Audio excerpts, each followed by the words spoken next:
Hey guys, welcome to my channel. আমি মনোজ। এখন আমরা কথা বলবো হচ্ছে রায়হান রাফি সত্যি চারটে সুপারস্টার নিয়ে আসতে চলেছে। ইয়েস, চারটে সুপারস্টার ইন তাণ্ডব দিয়ে যে একটা বিরাট বড় ইউনিভার্স প্ল্যান করছেন রায়হান রাফি, সেটা কিন্তু আমরা বুঝতে পারছি। এই তাণ্ডবের ভিতরে বড় বড় স্টার, বাংলাদেশের স্টার যারা আছেন তাদেরকে কিন্তু এই সিনেমার ভিতরে দেখতে পাওয়া যাবে, এমনটাই কিন্তু latest update. Hey guys, welcome to my channel. আমি মনোজ। এখন আমরা এই বিষয়টাকে নিয়ে কথা বলবো এবং পৌষাদির লেটেস্ট ভিডিওটা দেখলাম তাণ্ডব নিয়ে। সেখানে কিছু মারাত্মক কিছু খবর রয়েছে। দেখো, কেউ যদি বলে যে আফরান নিশো থাকলে বয়কট করব, তাহলে ওয়ান্স আপন এ টাইম এই কথাটাও উঠেছিল যে চঞ্চল চৌধুরীকে আমরা শাকিব খানের এগেনস্টে দেখতে চাই না, কিন্তু তারপরে তো বাকিটা ইতিহাসই হয়েছে, তাই না? তো আজকে আমি চাই যে আফরান নিশো শাকিব খান একসাথে আসুক।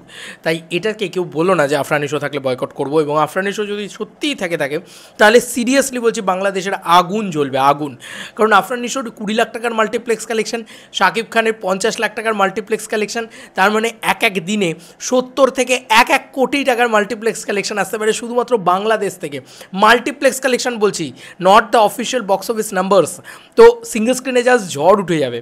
এবং চারজন, মানে এমন নয় যে একজন। দেখো, গল্পটা মারাত্মক স্ট্রং, এটুকু বোঝা যাচ্ছে। নাহলে শাকিব খান আফটার বরবাদ কিন্তু এটা সাইন করতেন না। আমার বিশ্বাস যে বরবাদকেও টপকে যাবে কোথাও গিয়ে রায়হান রাফির তাণ্ডব। কারণ তাণ্ডব নিয়ে যে সমস্ত সব আপডেটস আমরা শুনতে পাচ্ছি, ইট ইজ বিগেস্ট প্রজেক্ট। এবং এই ছবিতে চারজন স্টার, বাংলাদেশ থেকে বড় বড় স্টার কিন্তু থাকতে চলেছে। গল্পের ভিতরে মারাত্মক সব মোচড়, মারাত্মক সব টুইস্ট অ্যান্ড টার্ন এবং মানে চমকও থাকতে চলেছে।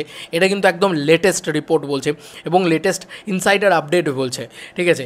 এবং শাকিব খানের লুক নিয়েও প্রচুর এক্সপেরিমেন্ট হয়েছে এবং সেই লুকটা তো তোমরা একটা লুক তো দেখেছো, সম্ভবত আরও একটা হয়তো লুক থাকতে পারে এবং যেটা দেখলে হয়তো ছিটকে যেতে হবে। তো সেটাও আমরা ওয়েট করে বসে আছি সেটা দেখার জন্য। এবং শাকিব খানকে নাকি একদম ডিফারেন্ট ওয়েতে প্রেজেন্ট করা হচ্ছে। রায়হান রাফি এটা খুব ভালোভাবে করতে পারে, এটা আমরা সবাই জানি। পরিচালকের নাম যেহেতু রায়হান রাফি, তাই ভরসা দ্বিগুণ কেন 3 গুণ বলা যেতে পারে। কারণ রায়হান রাফি খুব সাকসেসফুলি শাকিব খানের যে ইমেজ ছিল বিফোর তুফান, তুমি বলো তাকে কিভাবে প্রেজেন্ট করেছে, তাকে কি লেগেছে মনস্টার লেভেলে দেখতে। তো নতুন একটা রূপ দিয়েছিল শাকিব খানকে।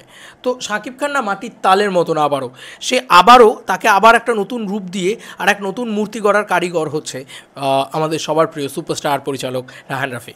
এবং রায়হান রাফি যে ইউনিভার্স তৈরি করার প্ল্যান চলছে, দেখো আমাদের টলিউডে ইউনিভার্স তৈরি হয়েছে, এমনটা নয় যে হয়নি, কিন্তু সেটা আরবান সেন্টারে হয়েছে। লাইক সৃজিত মুখার্জি দশম অবতার, দ্বিতীয় পুরুষ ইত্যাদি দিয়ে ইউনিভার্স তৈরি করেছেন, ইউনিভার্স হয়েছে। ইভেন কি ভিঞ্চিদার সাথেও কানেকশন করে ইউনিভার্স হয়েছে। তো এমনটা নয় যে ইউনিভার্স হয়নি, ইউনিভার্স হয়েছে।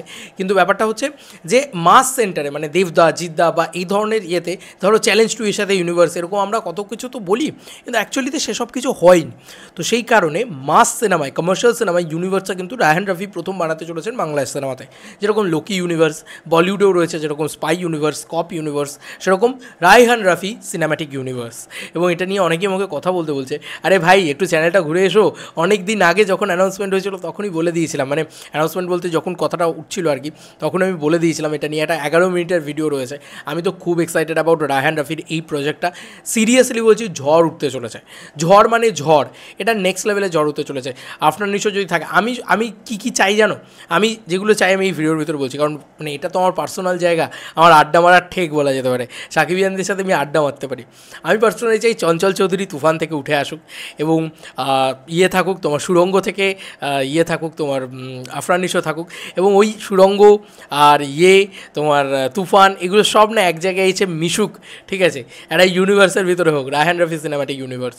এবং আফরান নিশো, চঞ্চল চৌধুরী, শাকিব খান এবং সিয়াম আহমেদ, এই চারজন যদি একসাথে হয়ে যায় না বাংলাদেশে, তুমি ভাবতে পারছো এটা কত বড় রেভলিউশন ঘটাতে চলেছে রায়হান রাফি। আমি জানি না এই চারজনই হবেন কি না, কিন্তু যাদের নাম উঠে আসছে তার ভিতরে আফরান নিশোর নামটা কিন্তু প্রচণ্ড পরিমাণে স্ট্রং একটা নাম। শরীফুল রাজের নামটা কিন্তু আরেকটা স্ট্রং একটা নাম। এটা বাংলাদেশের জেলার হতে চলেছে। জেলারে দেখবে প্রচুর আর্টিস্ট ছিল তো, প্রচুর সুপারস্টার্সরা ছিল তো, মানে আমি রজনীকান্তের জেলারের কথা বলছি। তো সেইটাই আর কি, সেরকম কিছু একটা হতে চলেছে এই সিনেমাটা জাস্ট। এবং বম ব্লাস্টিং নিয়ে গল্প, আমরা সেটা দেখে বুঝতেও পারছি যে শাকিব খানের গা দিয়ে রীতিমতো আগুনের ছটা হচ্ছে এবং আগুন জ্বলে উঠছে। তো এটা দারুণ কিছু হতে চলেছে ভাই, একদম ইউনিক কিছু একটা হতে চলেছে। কমার্শিয়াল ছবির নেক্সট লেভেলে নিয়ে যেতে চলেছে রায়হান রাফি। তোমাদের কার কি মতামত ভিডিওটাকে নিয়ে জানিও কমেন্ট সেকশনে। চলো বন্ধুরা, নতুন কোনো ভিডিওতে দেখা হবে, ভাই।